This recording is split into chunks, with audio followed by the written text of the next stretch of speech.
Good morning and welcome to the Post Advisory Annual Subcommittee meeting for selection of the Post Excellence in Training Awards.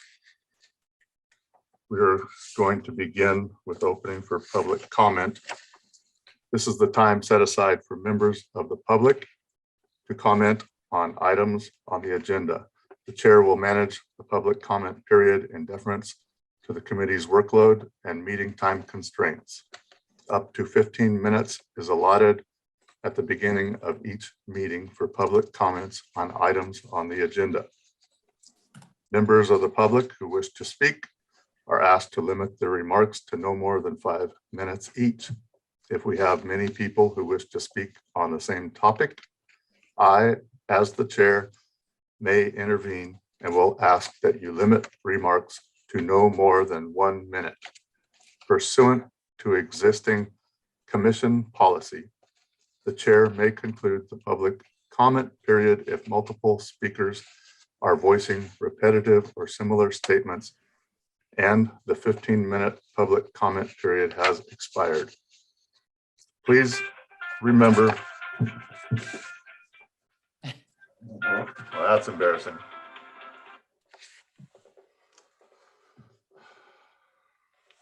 Please remember that this meeting is being transcribed, so I may politely interrupt and ask you to repeat or speak slowly and clearly so your comment can be correctly captured in the transcript. If there is anyone watching who would like to address the committee during public comment, please call in to the number shown on the screen at this time. We will take the calls on a first come, first serve basis. If other persons are in the queue waiting to speak, you will be placed on hold until it is your turn to address the committee. You will know when it is your turn to speak when you hear that you are unmuted. Once again, you will know it is your turn to speak when you hear unmuted. We will wait for approximately 1 minute to allow for individuals to call in. When it is your turn, if you wish, please state your name and organization.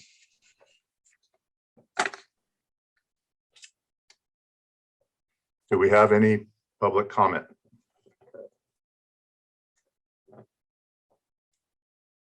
We have one.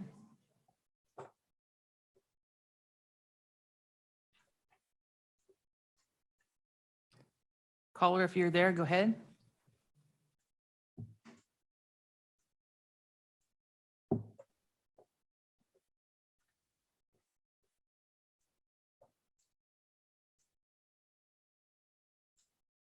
Caller, if you can hear us, go ahead.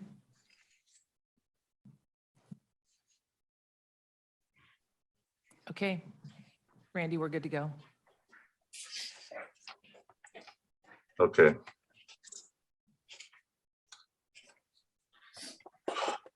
One moment here.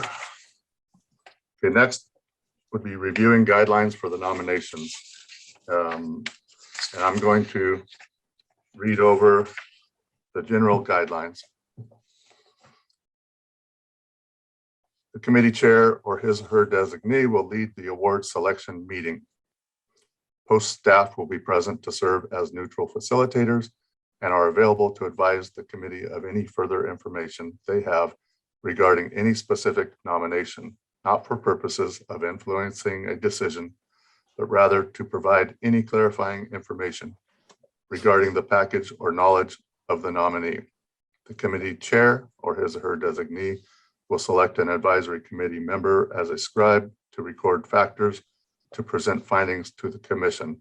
I'll just go ahead and take the notes on this myself. The committee chair or his or her designee will serve as the spokesperson to make the recommendations to the commission. Committee members do not necessarily need to excuse themselves if they know one of the nominees. If there is a fiduciary employer-employee relationship between a committee member and a nominee, if a committee member is a relative or a close friend with a nominee, or if in the committee member's professional determination, he/she believes it would be in the best interest if he or she recused, the committee member may elect to abstain on any decision with respect to that nominee. The decision to recuse is exclusively that of the committee member, and the reason need not be disclosed. The committee is responsible for reaching consensus and recommending a winner to the commission. The committee should be prepared to articulate to the commission why the final decision was made.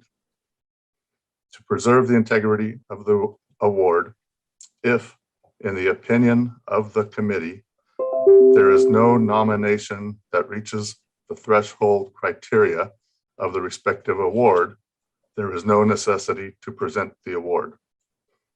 And I'll just make a note that previously we have exercised that.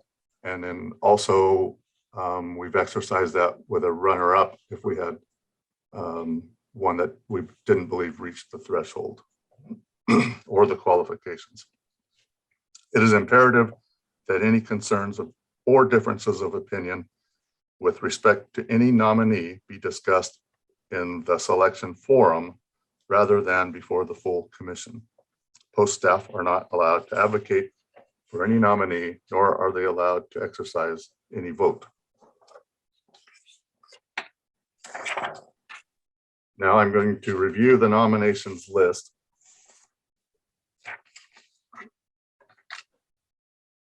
For individual achievement, we have two nominees, Jorge M. Ramirez, District Attorney Investigative Captain. I believe that was Monterey County. I have it here. And Ken George, Academy Coordinator. For organizational achievement, California Highway Patrol Middle Management Training Course and California Department of Insurance Enforcement Branch Headquarters Training Unit. For lifetime achievement, we have one nominee, which is Mike R. Golly, Deputy DA and Post Instructor. And for the O.J. Bud Hawkins Exceptional Service Award, we have two nominees, Edward C. Flores, Director of Program Services, South Bay Regional Training Consortium, and Rich Meraz, Captain, Retired Los Angeles PD. And I have action summary forms. You've all received these for each of the categories. For the individual and the organization, individual, organizational, and lifetime, the criteria that we are going to record are under three categories: innovation, impact, and recognition. For the O.J. Bud Hawkins Exceptional Service Award, the categories are contributions, legacy, dedication, and exceptional service. And I know that we've had discussion on some of these things before. Am I able to share my screen? Nope. I guess I'm going to read more stuff. Lucky you.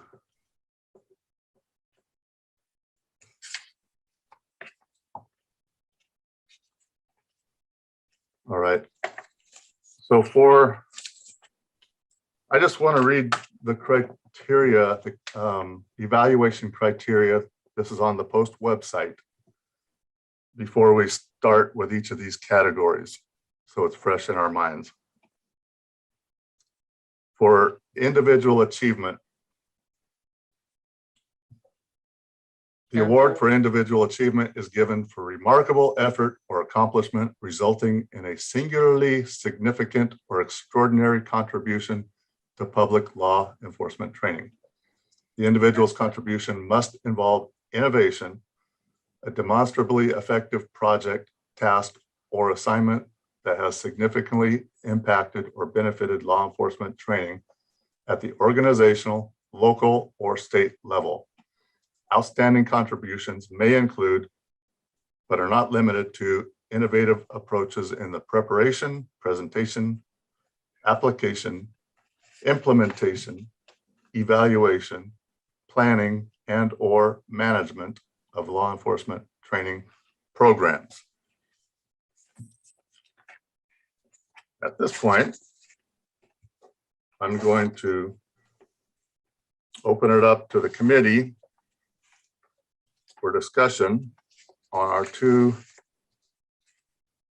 nominees for the individual achievement, Jorge Ramirez, District Attorney Investigative Captain, and Ken George, Academy Coordinator.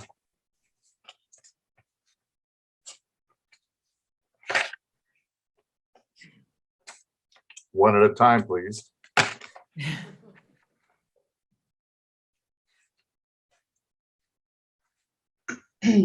Morning, Randy. I was looking at these, and on these two, I think when you lay out the criteria between these two, I kind of went with Jorge Ramirez, Monterey County, just in terms of, I mean, I think there's broad impact to the ICI courses he does, but then also I was kind of impressed with him kind of tackling the LGBTQ issue and putting the training together with that. So in terms of innovation, I think it was a little bit out in some way kind of outside of the scope of what he needed to do, but he saw a need and put something together with a lot of good feedback. I think Ken George has obviously done a lot of good with Allen Hancock Academy, and there's certainly a lot of impact there, but it was very much in line with what the role is. And I think in terms of these two, George just kind of stepped out of the box a little bit to do something different. Thank you for that. Yes, he does specialize with DV and sexual assault update for patrol officers, is what I understood, to help them prepare a better case. And then, yeah, he found a need to do the trainer for the LGBT awareness for law enforcement. And he's trained over 500 law enforcement professionals and over 1,000 members of the public. Any other comments? Randy, that would fall under the first criteria of a single effort in contributing to law enforcement training as an individual. So I believe that I'm going to agree with Jason, even though he wanted me to the punch, that his descriptors and his impact and his reputation and recognition descriptions on all the information definitely hit all the criteria for this award.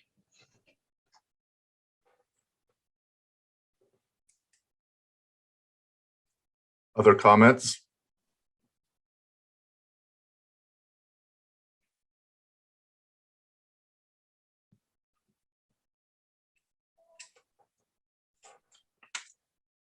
Does anybody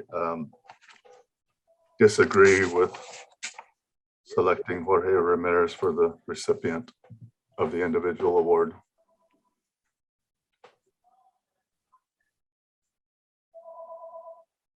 Sounds good to me. Thank you, sir. Agreed. So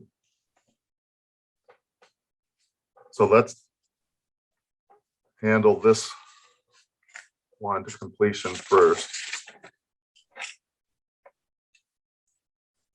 Some bullet points for innovation, the category of innovation.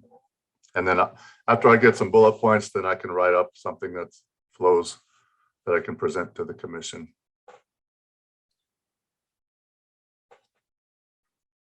I think to start with, he identified the need for the LGBT training that he put together and started presenting that.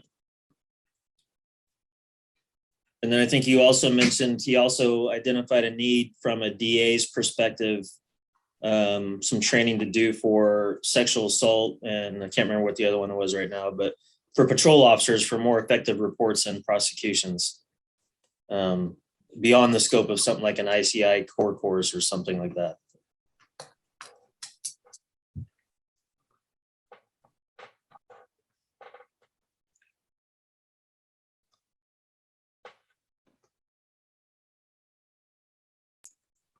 Okay. Hey, Randy, it's Esri. I think under, and I think it goes to the point that Chief Salazar made here that the innovation behind it, but he also identified this with the need that wasn't necessarily something that had to be done, but being innovative in having that course take place to help educate the individuals that he was teaching in the groups. And I think it even says right here, there's often a staleness in a lot of trainings, and his willingness to always stay with current trends and have a sound voice in deciphering topics is incredibly impressive. So I agree in the sense that this just wasn't part of his regular job assignment. This was going above and beyond and finding a need for a course, and then taking the willingness to go teach it and then have it be successful, I think goes to that point also. And I'm having an internet problem, so I'm unable to be on video. I apologize for that. Right. Okay, that looks good for innovation, unless somebody has something else that you want to add for innovation. Okay, for impact. Just the obvious impact is that he's put on 25 classes in several counties, trained over 500 law enforcement professionals, over 1,000 members of the public. And he caused his DA to receive an award from from CDAA, California District Attorneys Association. Yeah, I think on impact, Randy, I mean, I think there's obviously the numbers in terms of number of people, but I think there's also some cultural impact and longer term kind of impacts in terms of like what he did with the training for the patrol officers and reports. I mean, that's almost immeasurable because you don't know how much more successful maybe some filings were, prosecutions were, and there's an impact to that you can't really maybe quantify with what we have here, but I think it is an impact. And then on the other piece, just from a cultural perspective, shifting perspectives and awareness, there's an impact with that too. So beyond just 500 people taught or something along those lines. Definitely. And he does teach a lot of different other courses, ICI core and sexual assault. Any other comments on impact? And then lastly, recognition.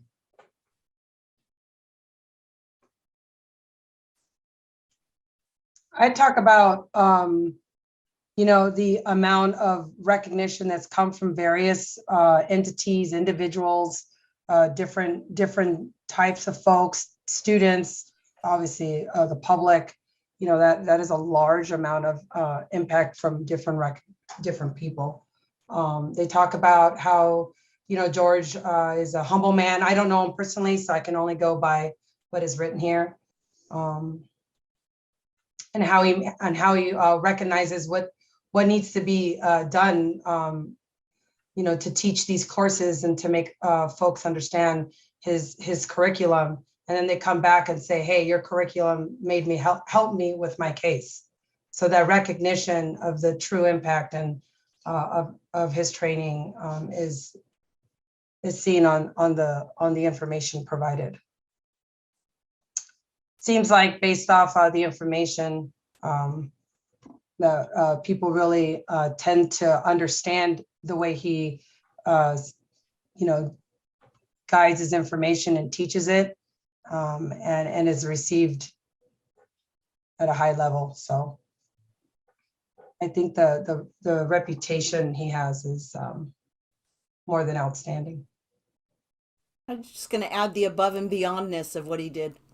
So above and beyond what would normally be expected. Seeing a need and going for it.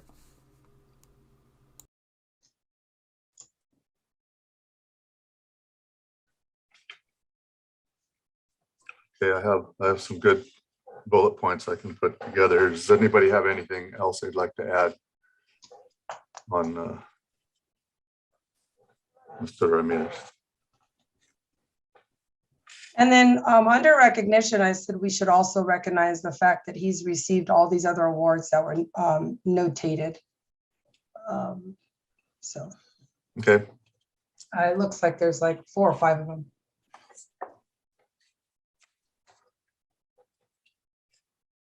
any other comments? Okay, thank you. Now, for individual, we can recommend a runner-up if we believe that Ken George reaches the threshold for these categories of innovation, impact, and recognition.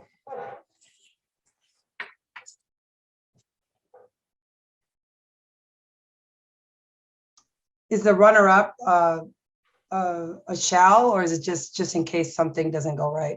No, we do not have to select. We don't have to select a primary recipient nor a runner-up.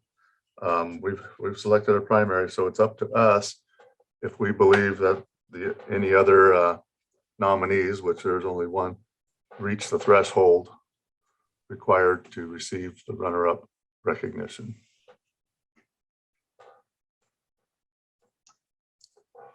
At this point, I don't see why we would need to unless there's a need for a runner-up. It looks like Mr. Ramirez fulfills all the requirements. Unless, there's a tradition or there's something that would need to. We will typically select a runner-up unless a candidate does not meet the threshold, does not meet the requirements. Did we want to review the second candidate? As a runner-up, they get some sort of recognition, right? I mean, obviously the nomination is something, but I don't believe, they don't receive a physical award, do they? It's just. No, they do not. They do not. They get notified that they were the runner-up. I think what he did is worthy. I think he qualifies. There's some innovative things he did with the Glock handgun, the uniform shop. There's certainly impact. I mean, they've got a lot of cadets coming through their academy. Yeah, and my comments on that, just if we can get some conversation going here. There's things he did, like you said, with the handguns, with the radios, the uniform shop. I know that there's other places that do those things, but it's still, I think there's innovation there in making a decision to do that, and that it does have an impact. So I know that it's probably more of a local, regional impact and recognition. So we can certainly put that in there if the committee believes that it reaches the threshold. I mean, I think in terms of a runner-up, I mean, it's good to recognize him for it because there's plenty of people that would sit there and just kind of, he didn't have to do any of that. He could have just stuck with the basics. And I think those are the kind of people you want running your academies or doing that sort of stuff. They're looking for ways to be innovative and make better cops. And it's a good thing.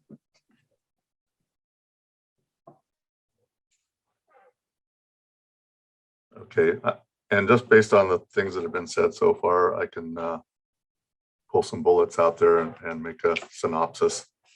Does anybody have any other comments or contributions to Mr. George receiving the runner-up? Does anybody believe that he does not reach the threshold?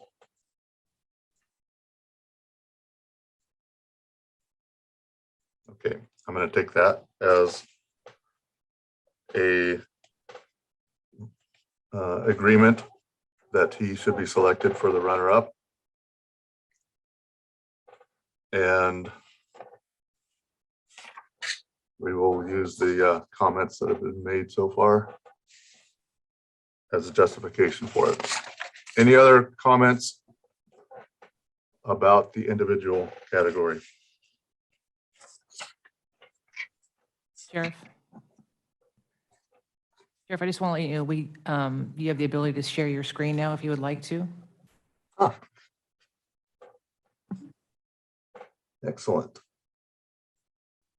Is that showing up? It is. Okay.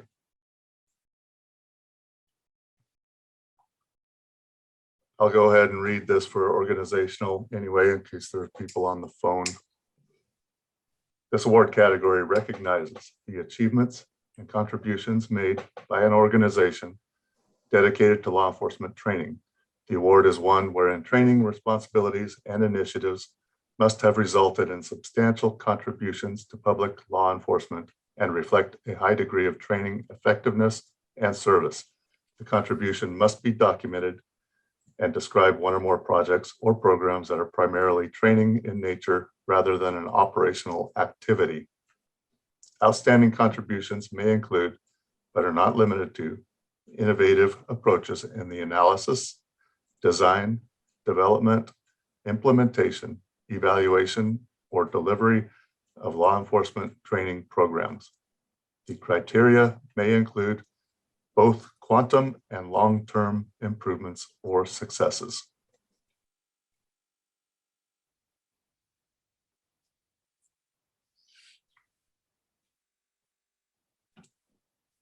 Okay, our nominees in this category are the California Highway Patrol Middle Management Training Course and the California Department of Insurance Enforcement Branch Headquarters Training Unit.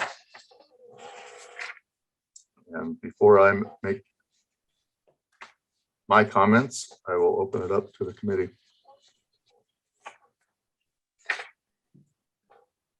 I am going to recuse myself on this one only because I oversee the command that submitted this one. And so I heard the rules previous, but I don't think it would be appropriate for me to comment either way. And so I won't weigh in on this one. Okay, can you remain available if we have questions or clarification issues? Yep, not a problem at all. Okay. Any comments? Which one are we starting with? Are we going with the, what? Let's start with, just because it's on the top of my stack, California Department of Insurance Enforcement Branch Headquarters Training Unit.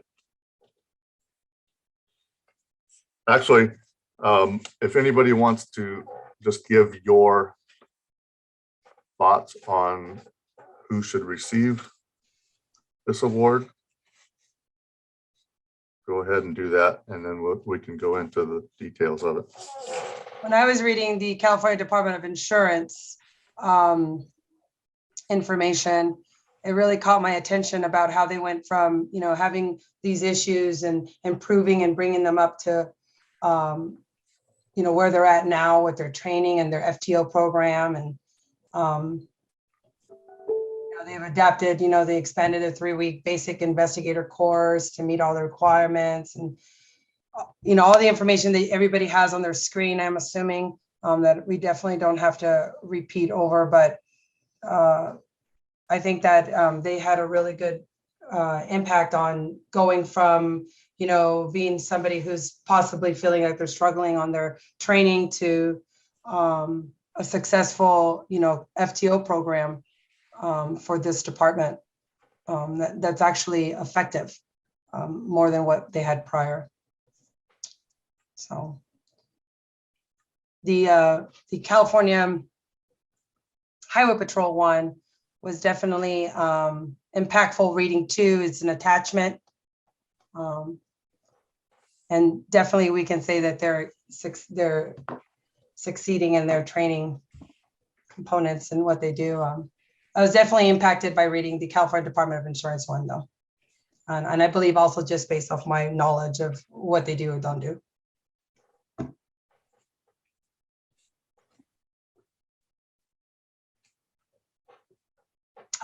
Randy, what's your first criteria?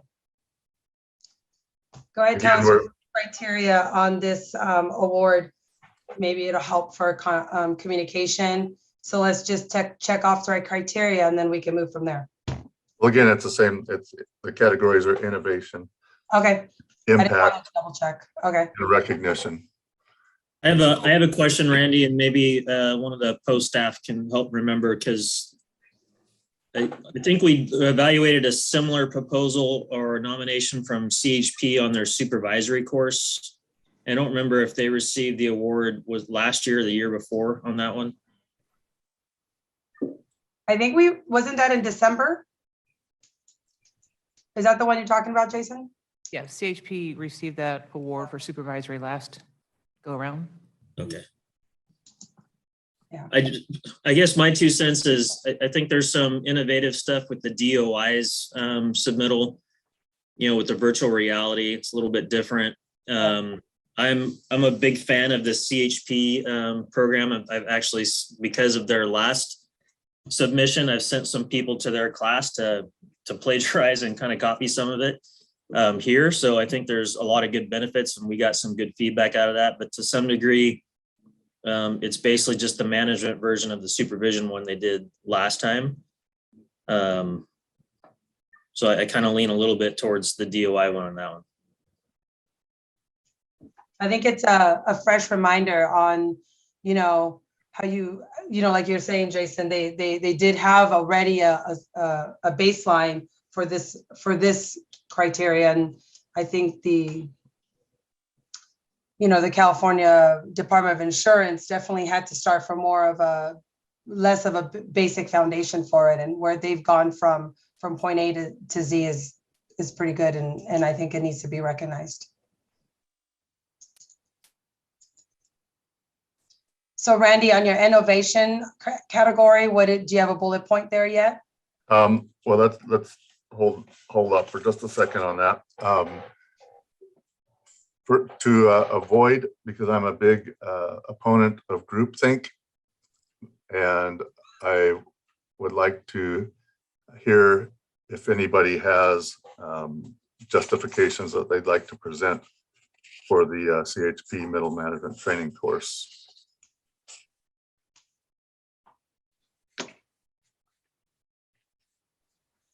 Randy, I think it's worthy of the award, but I agree with Chief Salazar. I think the DOI is kind of sticks out a little bit more because this was a replication of the prior. That's the only difference. It's a great program, though. I mean, I think it's worthy, definitely. When you talk about runner-ups and things, I mean, these are 2 tough ones, but I think the DOI kind of does jump out. That's something that's a little bit outside the box for them. Just my 2 thoughts. Very innovative. Thank you for that. Certainly very innovative, like Eric said, outside the box for sure. Okay, so bullet points for innovation. I think we are in agreement here that Department of Insurance. So bullet points are developing the program, and then they had they built an in-house application to document all the FTO activity that's available to all the trainer, the trainee, and management. It's all available for viewership and transparency. And they can get immediate feedback and identify potential training issues early that way, because they're not waiting for the handwritten document to go through the channels of approval. Anything else for innovation?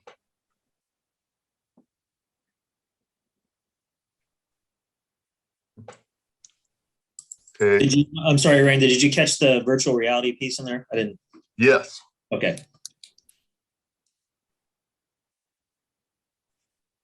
I have it in my notes. And anything else anybody would like included for the innovation? And next, under impact, besides the numbers, again, with 7 offices and 110 positions in those offices, they're keeping their training consistent across all of the California offices.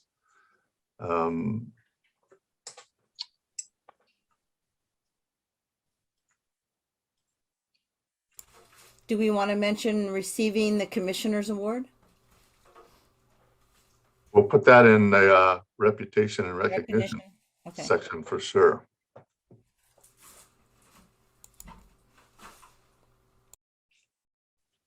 Anything else for impact? I think you could say impact, they kind of built an entire new program to meet a need, and it's got a long-term kind of organizational change as a result.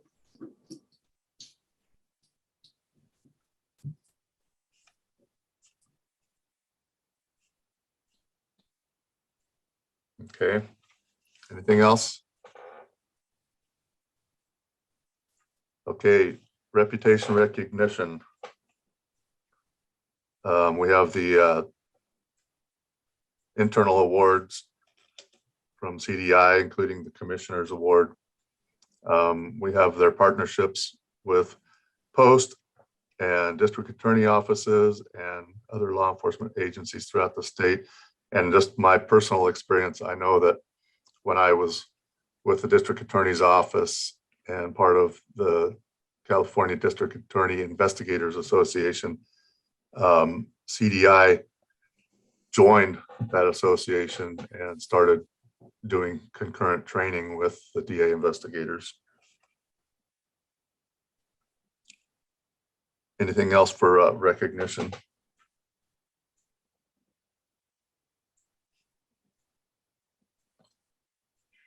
Okay, moving on to the runner-up. It sounded like we were in agreement that the CHP middle management training course met the threshold, definitely.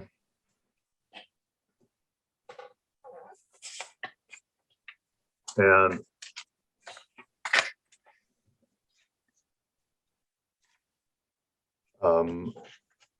comments on the innovation.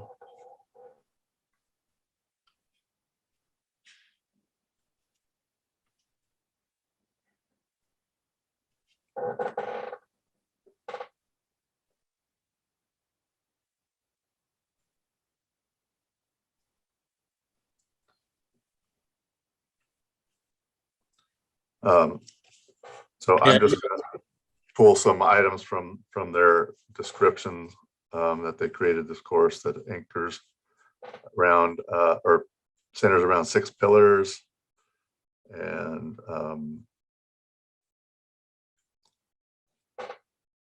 they're assigned a fellow student for accountability and support,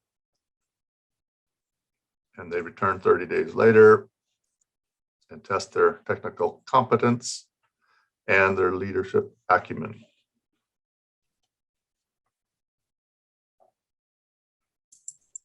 Well said, Randy. Well said. Plagiarized, thank you. Okay. Their impact.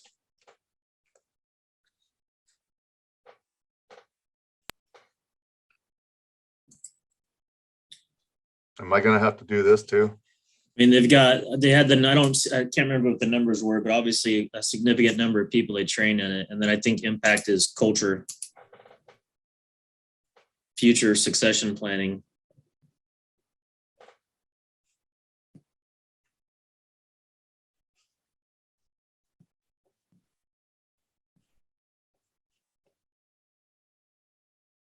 Anything else? Anybody? And their recognition.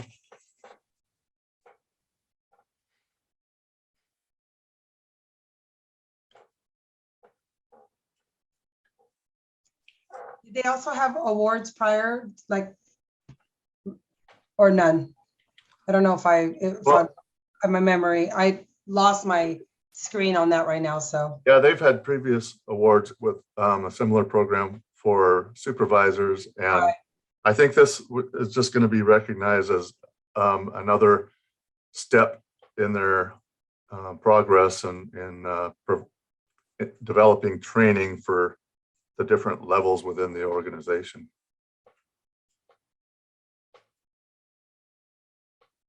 I mean, the recognition category also has, it says reputation too. Yeah, And you could probably comment more on reputation on this one than the recognition. I think CHP is a very good organization, and this kind of helps build that reputation and professionalism and, setting a standard. well, Jason, you sent your own folks to it, right? So I the did, yeah. So the reputation behind it is identified just based off one of our members themselves using their program.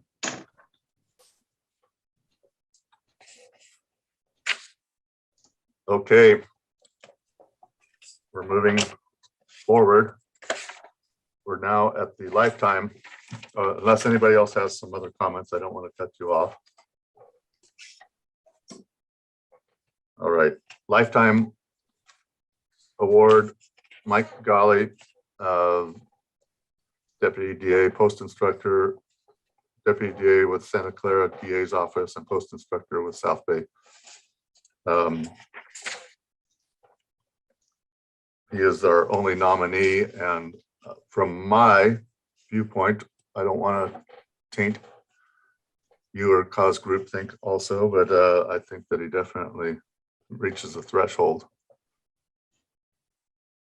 for lifetime. Oh, let me go to that screen again. Sorry about that. Share screen.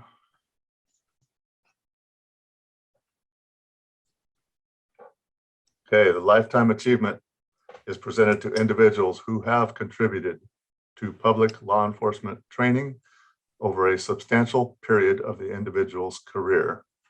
During this time, individuals must have achieved a remarkable record of demonstrable results, including quality, substance, and innovative impact.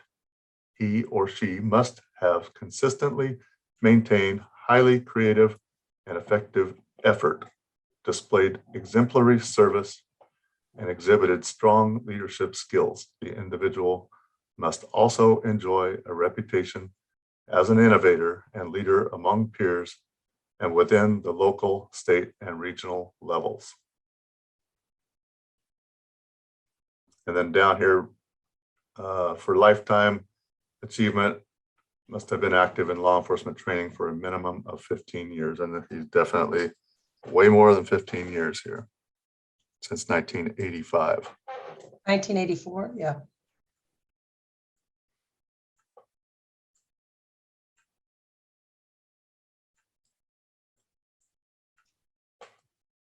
Any comments on Mike Golly for the lifetime award for excellence in training? Well deserved, I think. All right. This one seemed pretty easy to justify, given everything that was on here and the examples given. Seems very worthy.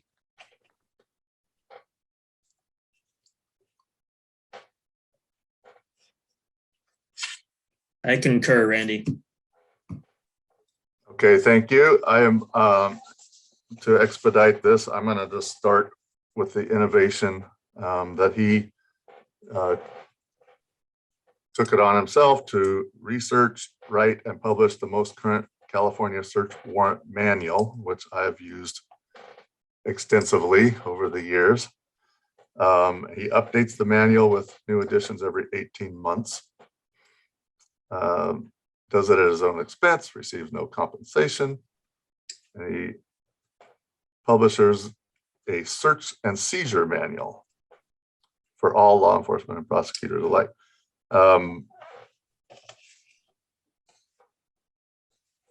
And that's in addition to all the classes he teaches in his specialties. I mean, he specialized mostly in search warrants and search and seizure, along with asset forfeiture. And then he's primary instructor for the search warrant block of the ICI Corps. And he's been in curriculum development with the ICI Corps and major drug investigations course regarding his specialties. Anything else for innovation?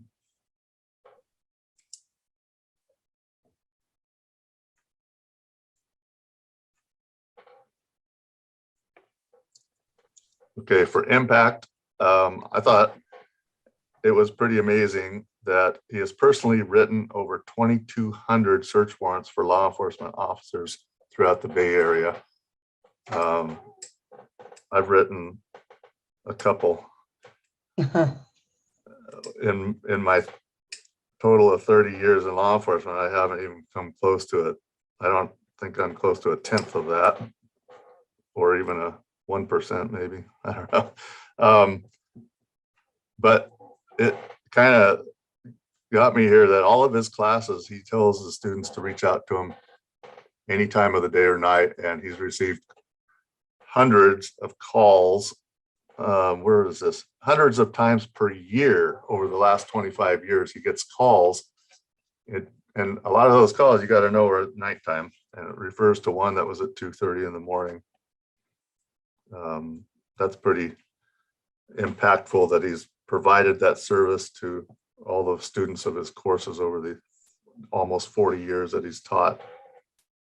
Any other comments about impact? I mean, over 40 years, like you said, you've used this manual, and I've used the manual before too, and it's been a long time since I've written a search warrant. So and I think that he's obviously impacted a lot of people over that time.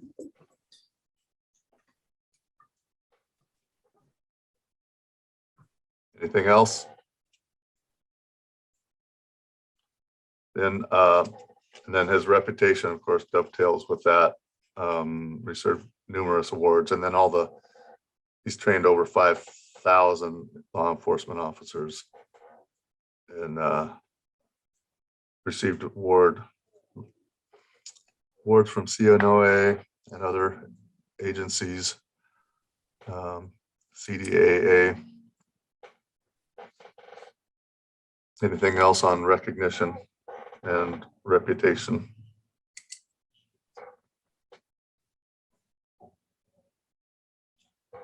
Any other comments on Mr. Mike? Qualifies all the criterias, Randy.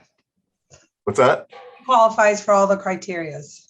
Okay, Sheriff, I just want to give you a heads up. We have a 10-minute warning. okay. We have one more category, OJ Bud Hawkins. I'm going to share this screen.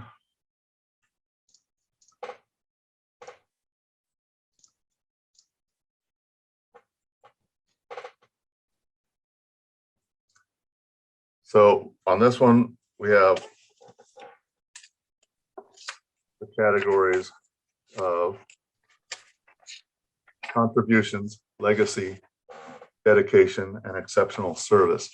And so the thing that caught my attention is the eligibility, and we may need some interpretation on this. Because for eligibility, any post staff member, subject matter expert, post advisory committee member, or post commission member may nominate or be nominated, provided they are currently in this status or were so within the previous year to their nomination. So, and I'm looking especially, and I know we have to go by these applications, and maybe we can do some interpretation, but there's neither of these are post staff members or advisory committee members or commission members. Now we have to look to see if they would be subject matter experts. I think that whether it specifically says that or not, we can probably interpret that.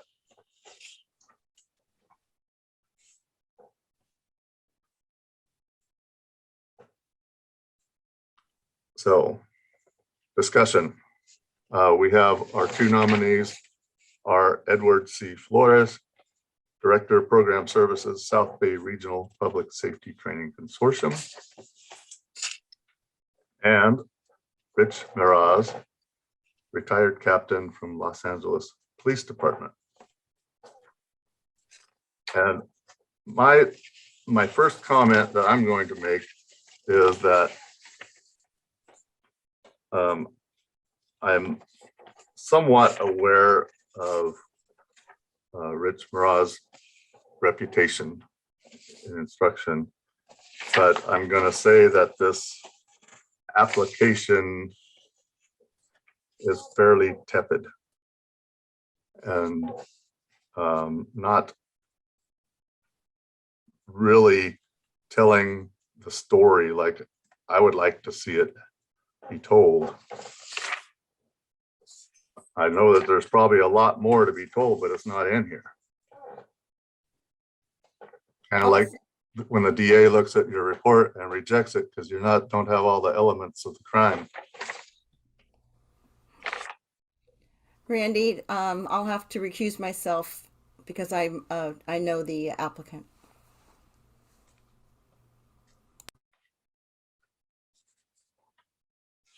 All right, well, Randy, so let's follow up on that. Since we have a few minutes, what do you believe was missing from all the criterias? Just from my view, I mean, I know of his reputation and I know some things outside of this nomination, but the nomination in itself, I don't think it really goes in very in depth and presents us with the contributions and the legacy and the dedication and the exceptional service as is requested on the application. Okay, so does Edward C. Flores present all the elements of the crime or the elements of the criteria?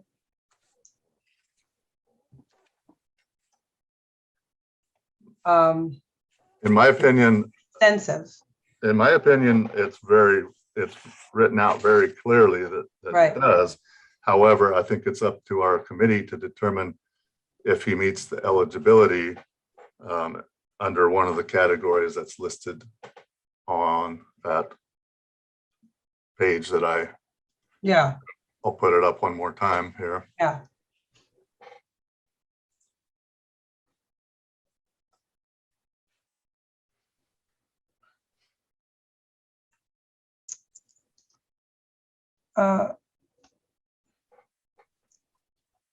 Are you showing the criterias, Randy, or is it just like, yeah, sorry. thank you. That's all right.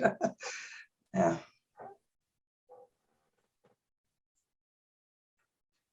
All right, so the first one is about the furtherness of the post mission and goals, right? Yeah, the contributions that they've made to further post mission and goals, yes. And then the legacy, dedication, exceptional service. Hey, Randy, I mean, I think Go ahead. I think between the two, I kind of agree with you in terms of, I mean, we have what we have to work with here. I was leaning towards Ed Flores on this just because of the scope of, I mean, what we have here gives us a better sense of the contributions over time. So, I mean, I think you're talking about really a career that involved training at various levels throughout the entire career, which kind of establishes that legacy. And then it goes a little bit beyond being an SLI presenter to someone who is presented, trained, really become an expert in the various topics, and then has also managed and coordinated an entire course, and had a number of different impacts across multiple agencies as a result. So I think just kind of with what, at least with what we've been presented, it gives us a bigger picture of the broader scope and legacy here. I mean, it's not taking away anything from Captain Mraz, but I think in terms of the contributions and what we have here seems to me to be more appropriate. And I do, just from my personal knowledge and anecdotal knowledge, I do know that I would believe that Captain Mraz definitely would qualify if it was written up. And we've had many cases in the past where we've gotten these applications that just didn't have the substance, even though the person may have been very well qualified. I can definitely pull out some bullet points and for the presentation. If anybody has anything specific they want Sheriff, me to make sure to include, other than what's already been said. Sheriff, may I ask a question, please? Yes. I just want to make sure that everyone is on board with this individual meeting the eligibility standards. So that was why I brought that up. And yeah, thanks for reminding there, because does he qualify under the eligibility? That's going to be your guys' call. I heard you say that earlier. And I just wanted to make sure that the group was on board with that decision. Okay, so the only one category that he would qualify under is a subject matter expert. Can we agree that he's a subject matter expert? Yes. Yeah. Okay. Anybody disagree with that thought? What's the next one? That was it. There's only one? No, there's one what? There are two applicants, two nominees. Right. No, for the meeting the criteria.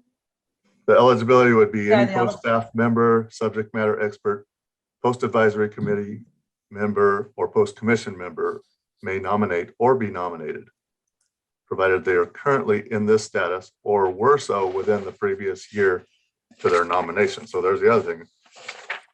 Was he a I guess he's going to be a subject matter expert within the last year, as far as we can tell here. Any disagreement with that? It's 9:59 right now.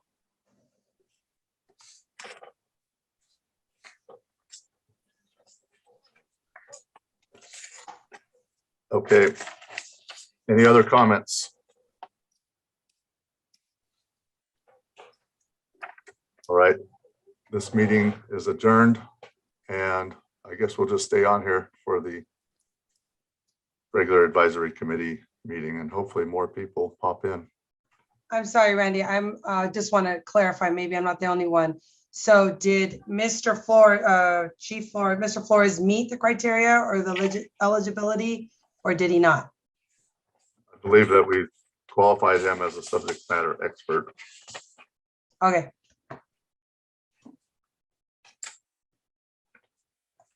Okay, we are adjourned.